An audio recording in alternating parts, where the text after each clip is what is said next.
떴습니다. 네.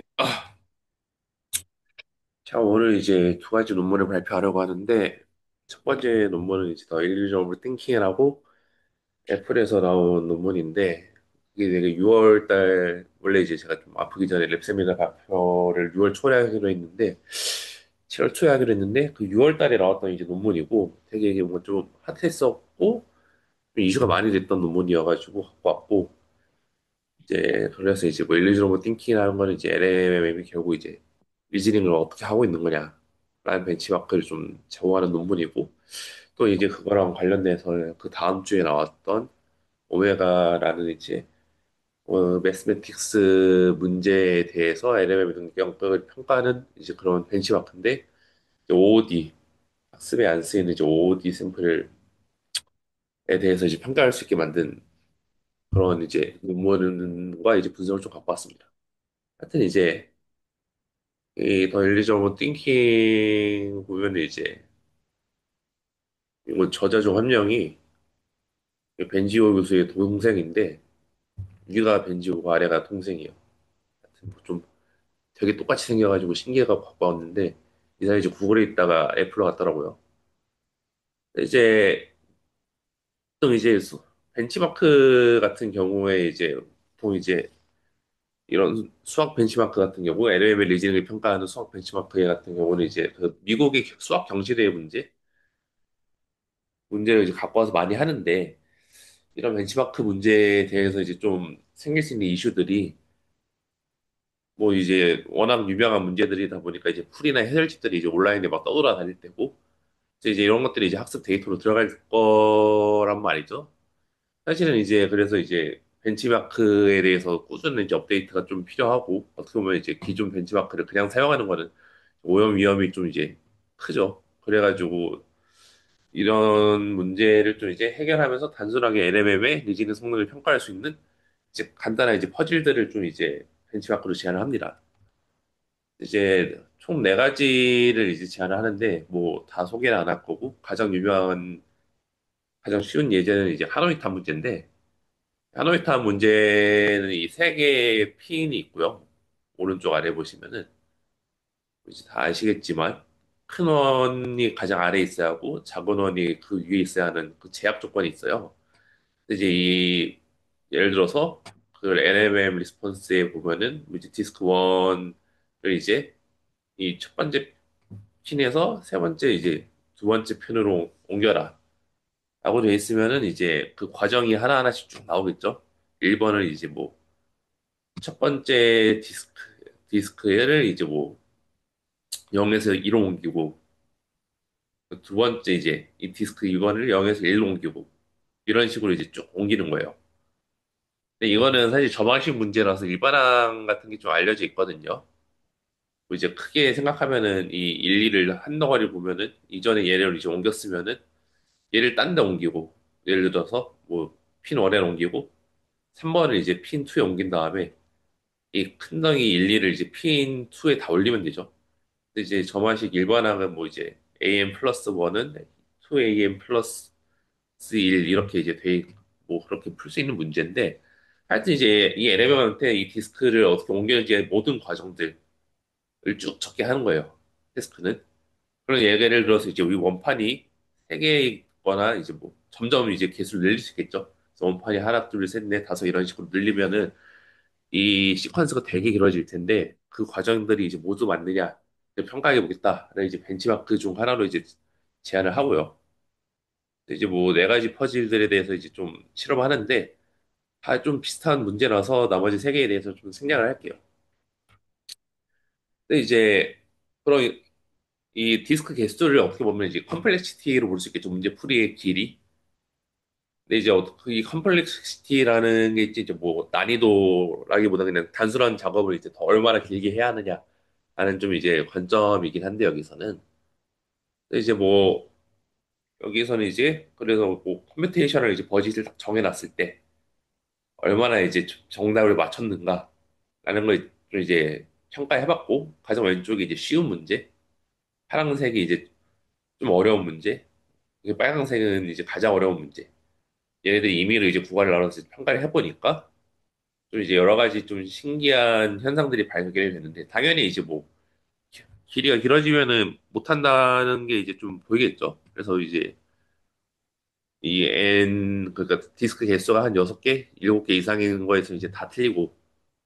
근데 이제 한두 개인 이제 되게 쉬운 문제에 대해서는 이 클로드 소네트 여기 리즈닝이나 뭐 어디 COT가 안 들어가 이제 그런 모델보다 이제 훨씬 더 이제 적은 양의 이제 버질 안에서 필요 없이 100%를 좀 달성하는 걸 이제 볼 수 있었고, 이거는 이제 뭐 이렇게 좀 해석할 수 있는데요. 그 리즈닝 일반 모델은 그냥 이제 답이 나오면 끝나는 건데 리즈닝 모델에 대해서는 뭔가요? 리즈닝 모델 혹은 이제 COT를 제공하는 모델에 대해서는 뭐 이제 문제를 다 풀어도 더 이제 이게 맞는지 계속 생각하는 경향이 있는 거예요. 어떻게 보면은 오버띵킹이라고 하는데 그런 것 때문에 이제 이제 컴퓨테이션 버짓이 더 많이 먹고 그래서 이제 천천히 올라가는 경향이 있었다. 이런 이제 좀 발견이 있었고요. 이제 문제의 컴플렉스 이 디스크의 개수에 따라서 이제 어큐러시를 측정한 건데 이 하노이 탑 같은 경우는 이제 당연히 디스크 개수가 많아지면 이렇게 그래프가 떨어지겠죠. 보면 이제 딥시크 R1, 클로드 소네트, 띵킹 모델 뭐 이런 식으로 이제 리즈닝 모델과 일반 모델을 쭉 비교를 했는데 다 이제 좀 아쉬운 실험 설계인 점은 이제 만약에 토큰 하나당에 이제 에러율을 이제 P라고 가정을 하면은 이게 1-P의 n승 그래프랑 거의 비슷하거든요. 그래서 이제 얘네들이 이제 그냥 에러율 때문에 이렇게 나온 건지 아니면 토큰 기러기가 길어지면서 이제 틀릴 확률이 올라가니까 아닌 건지에 대해서 이제 이 논문에서는 이제 그런 구체적인 실험을 하진 않았는데 이제 좀 이따 설명드릴 논문에서는 그런 게 있습니다. 하여튼 이런 현상이 좀 이제 발견이 되었다. 그리고 또 이제 답을 못 찾을 것 같으면은 그러니까 이제 컴플렉시티가 되게 높아지는 문제에 대해서는 이제 일찌감치 이제 포기를 해버리는 거죠. 좀 문제를 풀다가 대충 뭐 이제 리즈닝에서 이제 근데 이제 토큰을 너무 많이 내뱉어야 할 것 같으니까 그냥 포기를 해버리는 그런 현상이 발견되는데 아마 이제 뭐 짧은 나이에 대해서 이제 보상을 받게 학습을 했다던가 라는 식으로 이제 저자들은 추측을 합니다.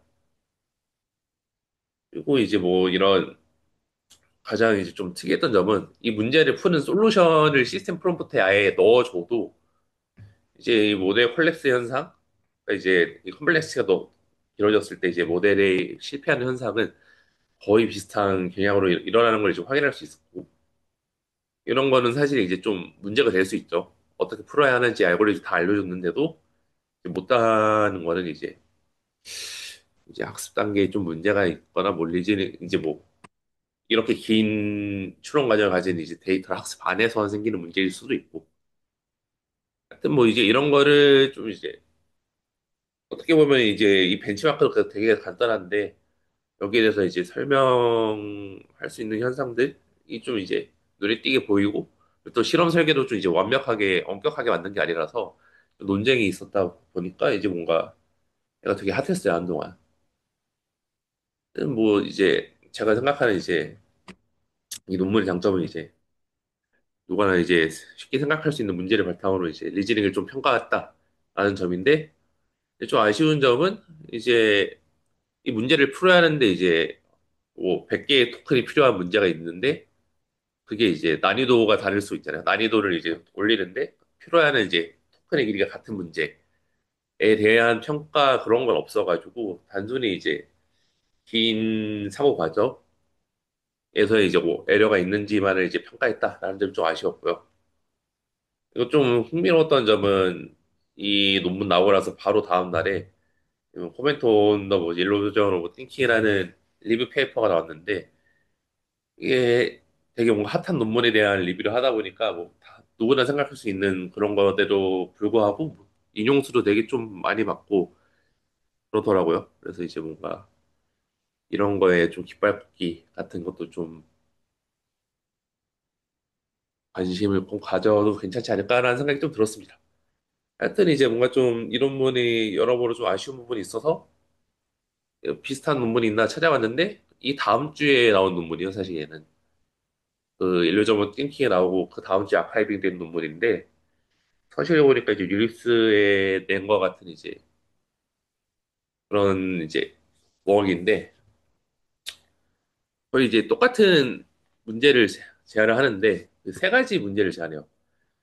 그 앞에 하노이 탑 문제 같은 게 이제 같은 유형인데 난이도를 올려가지고 이제 풀이 길이를 길게 만든 거잖아요. 어떻게 보면은 예를 들어서 이제 뭐 하노이 탑에서 디스크 개수가 3에서 단순히 6, 7, 8 이렇게 늘린 거니까 그래서 이제 그런 형태의 이제 벤치마크를 익스플로레이터리라고 이제 말하고 두 번째는 이제 컴포지셔널이라는 걸 평가를 하는데 얘는 이제 하노이 탑 같은 경우는 이제 푸는 방식이 똑같은데 그게 단순히 길이만 길다면은 얘는 이제 뭐 한 문제를 풀기 위해서 기존에 이제 수학 문제를 풀 때 뭐 두 가지 스킬 같은 걸 조합해서 풀어야 하는 문제를 이제 만드는 거예요.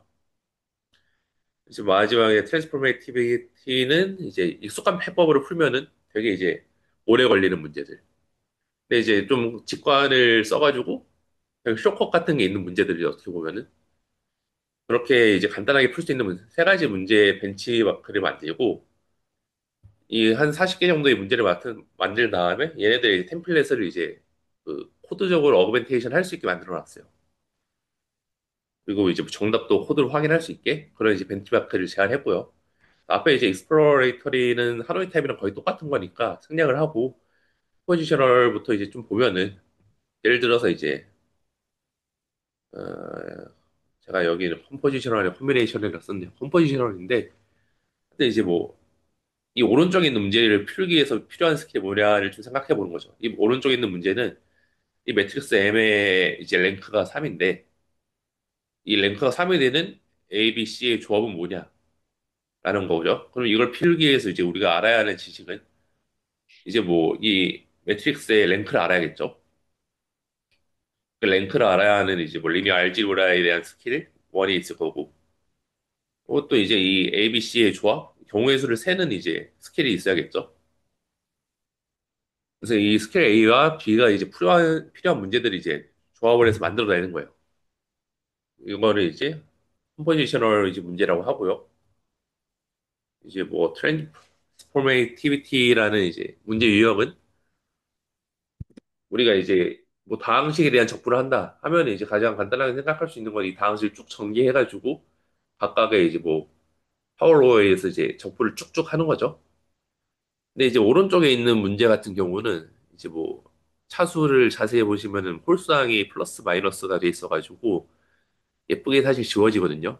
근데 이거를 다 쭉 전개를 하면은 이제 5 곱하기 5니까 25개의 이제 항들이 나올 거고 이건 되게 이제 계산 과정이 길겠죠. 그래서 이런 좀 이제 인사이트가 있으면 되게 쉽게 풀 수 있는데 아니면 좀 어려운 문제들을 이제 다양하게 이제 어그멘테이션 할 수 있게 만들어 놨어요. 결과를 보면은 그 앞에 있는 이제 일루전 오브 띵킹이랑 똑같이 어떤 문제의 난이도에 따라서 난이도가 이제 어려워질수록 어큐러시는 당연히 낮아지고 이제 앞에 논문은 이제 토큰 개수 때문에 이게 어큐러시가 낮아지는 거냐라는 이제 의문과 이제 비판이 되게 많았는데 이 논문에서는 이 문제의 이제 컴플렉시티 오를 풀기 위해 필요한 토큰이 모델이 학습한 토큰보다 이제 훨씬 적은데도 그냥 실패하더라. 이건 토큰 문제가 아니라 그냥 못하는 거다라는 걸 좀 보였고요. 여기에 좀 이제 흥미롭게 관찰되는 현상들 중에 하나는 띵킹 토큰 관련돼서인데 그 뭐 이제 모델이 처음에 예를 들어서 난이도 1짜리 문제를 풀었다 하노이 탑 디스크 1번을 뭐 이제 기둥 3에 옮겼다 하면 그냥 한 번만 옮기면 되잖아요. 이제 띵킹 모델 같은 경우는 이제 걔를 옮겨 놓고 나서 추가적으로 이제 추론하고 검증을 계속해요. 그래서 이제 오버 띵킹이라는 현상을 얘네도 좀 발견을 했고 그래서 이제 원래 맞았는데 틀리게 바꿔버린 비율이 한 30% 정도 되는 거죠. 이런 현상을 좀 발견했고, 이제 에러 프로파게이션처럼 이제 처음에 이제 중간에 추론 과정에 하나라도 실패했으면은 이제 거의 이 빨간색 그래프인데 틀렸으면은 이제 계속 틀리더라. 그래서 리즈닝 스파이럴이라고 여기는 얘기를 하는데 틀린 놈이 계속 빙빙 돌아가면서 이제 계속 틀리는 거죠. 그리고 이제 난이도가 이제 증가를 하는 경우에 우리가 이제 하노이 탑을 옮기는 이제 그런 과정들이 있을 거고 이제 뭐 어떻게 보면은 이거를 컨젝션하는 그런 토큰들이 있을 텐데, 그거를 이제 그 토큰들의 비율을 쭉 계산해 보니까 난이도가 올라가면 올라갈수록 이런 계산은 이제 이 계산의 정확도가 이제 초록색이거든요. 계산의 정확도는 올라가는데 그 계산 토큰의 개수는 전체 이제 스텝에 비해서 줄어들고 이 주황색 그리고 이 빨강색이 이 컨젝션 그러니까 이제 어떻게 보면은 프리스틱을 써가지고 아 이 문제는 이럴 거야 하고 이제 빨리 끝내버리고 싶어하는 그런 마음이 드는 거죠. 끝까지 추론을 하지 않고 그런 비율이 좀 늘어나는 걸 좀 발견을 했습니다. 이 디피컬티 레벨에 따라서. 그리고 이제 이거는 이제 RM 파인 튜닝에 대한 이제 좀 분석인데요. 그러니까 GRPO를 통해서 각각의 이제 세 가지 범주의 문제가 있었죠. 익스플로레이터리는 이제 하노이 탑 같은 길게 만드는 문제고, 두 번째 콤비네이션, 그러한 조합적인 문제, 그리고 마지막으로 스텐시티비 이 세 가지에 대해서 각각의 RL 파인 튜닝 시켰을 때 얼마나 제너럴라이제이션이 되는가를 좀 이제 봤고요. 실험은 이제 난이도 이 정도 되는 문제. 예를 들어서 뭐 하노이 탑 문제다 하면은 디스크를 이제 3개 정도 쓰는 거. 이 난이도는 이제 저자가 임의로 이제 정한 수치라서 문제별로는 좀 다르지만 그런 이제 쉬운 문제로만 이제 파인 튜닝 시키고 이제 조금 더 어려운 문제. 난이도가 이제 5OD에서 델타가 3인 건 이제 5OD로 보겠다라는 거고요. 그렇게 했을 때 이제 각각의 벤치마크에 대해서 이 익스플로레이터리한 문제는 이제 뭐 아래 파인 튜닝이 이제 5OD에도 좀 잘 되더라라는 이제 결과가 좀 보이고요. 잘 되더라는 건 이제 뭐 인디스트리뷰션에서 예를 들어서 이 프레임 믹스드가 이제 플러스 20인데 뭐 아래는 24도다. 뭐 이런 식으로 수치 개선이 좀 유의미하게 있었다. 그래서 이제 아래 파인 튜닝이 어느 정도 이제 로버스트 했지만 특정 문제에 대해서 똑같은 이제 문제인데 뭐 매트릭스의 랭크 구하기 문제 랭크를 이제 뭐 10 바이 10 매트릭스의 랭크 구하기 vs 이제 뭐 알지 뭐 기하학적인 이제 GCD 구하기 이런 문제들 오른쪽은 기하 문제고 왼쪽은 이제 그냥 수치 문제인데 오른쪽의 경우는 이제 학습 이 Y축이 이제 학습을 어떤 걸로 시켰느냐거든요. 너 1로만 시켰느냐 1에서 2로 시켰느냐 1에서 4로 시켰느냐 근데 그렇게 보면 1에서 인디스트리뷰션은 이 빨간색 이렇게 되겠죠. 이 빨간색 쳐져 있는 네모 제가 마우스가 보이는지 몰라가지고 오른쪽에 이제 제일 위에서 만약에 레벨 1에서 레벨 4로 학습을 시켰다 하면은 이 네 가지가 첫 번째 로우의 네 개가 이제 인디스트리뷰션이 될 텐데 그럼에도 불구하고 성능이 되게 낮죠. 어떻게 보면은 특히 뭐 어떤 문제 특정 문제에 대해서는 그 아래 파인 튜닝을 하도 이제 잘 못하더라라는 좀 사실을 발견했고요. 이 두 번째는 이제 스킬들을 조합해서 푸는 문제들이 이제 어떻게 성능이 증가하느냐를 좀 평가해봤고 여기는 이제 난이도랑 상관없이 스킬 A, 스킬 B 그리고 이제 스킬 A와 B를 동시에 이제 학습시킨 모델이 그 OOD에 대해서 어떻게 성능이 올라가느냐를 이제 좀 재본 거고요. 그래서 이 파란색을 보면은 내가 이제 스킬 A만 학습시킨 놈은 파인 튜닝하면 이제 성능이 이렇게 올라가는데 이제 뭐 예를 들어서 이제 세팅 2를 보면은 스킬 1에 대해서 파인 튜닝하면 이렇게 오르고 스킬 2에 대해서 파인 튜닝하면은 60 정도 오르는데 이 스킬 A랑 B를 이제 동시에 파인 튜닝 해도 이제 뭐 15 정도 오르고 어떤 애는 이제 안 오르고 10에서 30 조금 더 이제 미미하게 오르는 거를 좀 볼 수 있거든요. 영화는. 그리고 이제 우리가 스킬을 조합하면은 이제 학습할 때 스킬 A와 스킬 B로 이제 동시에 학습시키고 평가는 스킬 A랑 스킬 C가 들어간 문제로 이제 할 수도 있겠죠. 그래서 이제 보면은 그런 어블레이션 했을 때 애프터 RL의 수치 증가가 이제 플러스 15인데 인디스트리뷰션에서 이제 스킬을 바꾸면은 이제 되게 조금 오르거나 오히려 떨어지는 경우도 보였다. 때는 조합적인 문제에 대해서 이제 되게 취약하더라를 보였고요. 마지막에 트랜스포메이티비티 그러니까 아까 뭐 좀 어떤 수학적 직관에 의해서 문제를 되게 쉽게 풀 수 있는데 그렇게 만들어진 문제들 그러니까 일반적으로 모델이 봤을 때 그냥 다항식 족보는 다항식을 쭉 전개해서 푸는 게 맞지만 몇몇 케이스에 대해서는 되게 쉽게 풀 수 있는 예시들이 있는 거잖아요. 그런 문제들에 있어서는 이제 뭐 아래 파인 튜닝을 하니까 뭐 이제 매트릭스 랭크 구하는 문제에 대해서는 이제 뭐 이런 특수한 전략에 대해서 이제 오버피팅이 돼가지고 성능이 쫙 오르지만 뭐 이제 OOD 문제에 대해서는 되게 오히려 성능이 기존보다도 이제 떨어지더라. 이런 결과도 좀 있고 이제 이 세 가지 세팅 중에서 제일 이제 아래 파인 튜닝에서 성능 증가가 적었거든요. 이 세팅이. 그래서 이제 뭐 결과적으로는 이제 우리가 이런 수학 문제를 잘 풀게 하는 AI를 만든다고 이제 홍보를 하지만 뭐 이미 익히 알려진 유형의 문제들에 대해서 잘하는 거였고 이런 조합적인 문제나 혹은 이제 문제 풀이가 되게 길어지거나 이제 뭐 되게 창의성을 요구로 하는 문제 같은 경우는 이제 되게 취약하다는 거죠.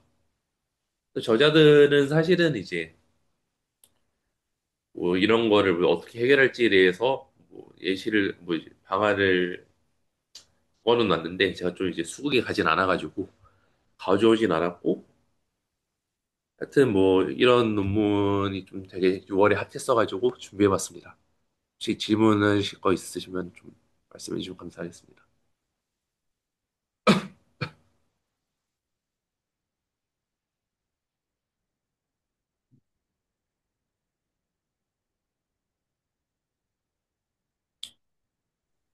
네, 수고하셨습니다.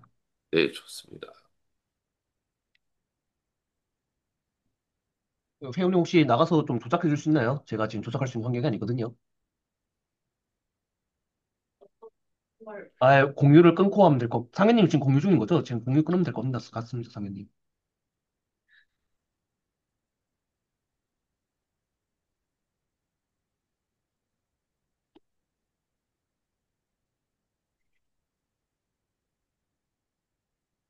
공유하면 돼요.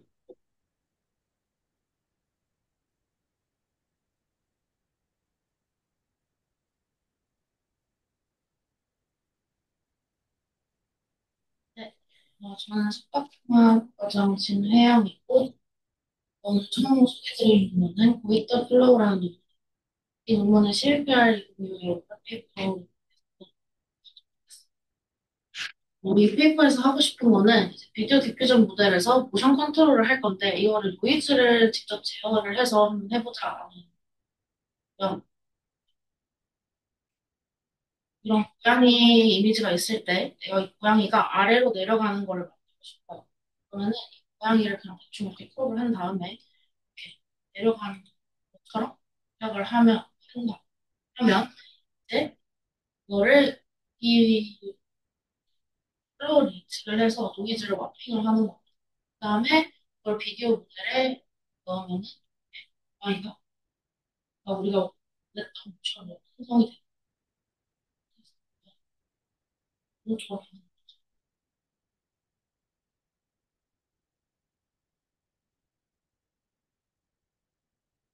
네, 그래서 이 논문 모티베이션은 기존에 이제 무선 컨트롤 모듈들이 대부분 모델 구조 변경이 필요했어요. 예를 들면 뭐 무선 인코더가 붙거나 아니면 어텐션 모델을 크로스 어텐션 형태로 삽입을 해야 돼서 이제 트레인이 필요한 형태예요. 혹은 이제 글로벌 카메라 모션의 경우에는 이제 카메라 포즈 같은 추가 파라미터들이 필요했고, 이제 모션을 컨디셔너로 주다 보니까 그거에 너무 오버피팅이 돼가지고 뭐 아티팩트가 발생한다든지 프리코링이 발생한다든지 그런 문제들이 발생하기도 했고, 그다음에 뭐 텍스트로 컨트롤되는 모델 같은 경우에는 사용자가 원하는 대로 이제 컨트롤하는 게 어려움이 있습니다. 그래서 이 논문에서는 티컬 플로우를 예측을 해서 그거를 기반으로 노이즈 마핑이라는 것을 해서 이제 기존 디퓨전 모델을 그대로 활용하는 플러그 앤 플레이 방식으로 장 컨트롤을 할 수 있는 부분을 제시를 했고요. 써도 월드는 다음과 같습니다. 이제 레퍼런스 비디오, 우리가 모션을 추출해내고 싶은 비디오가 있으면 그 비디오의 옵티컬 플로우를 마크트라는 모델로 추출해내고요. 그걸 활용을 해서 노이즈를 와핑을 한 다음에 와핑된 노이즈 와핑을 해석할 수 있는 모델이 있어야겠죠? 그래서 그 와핑된 노이즈로 비디오 모델을 조금 파인 튜닝을 합니다. 그래서 이걸로 이제 인퍼런스를 하면 모션을 이해하고 있는 모델이 된다. 이런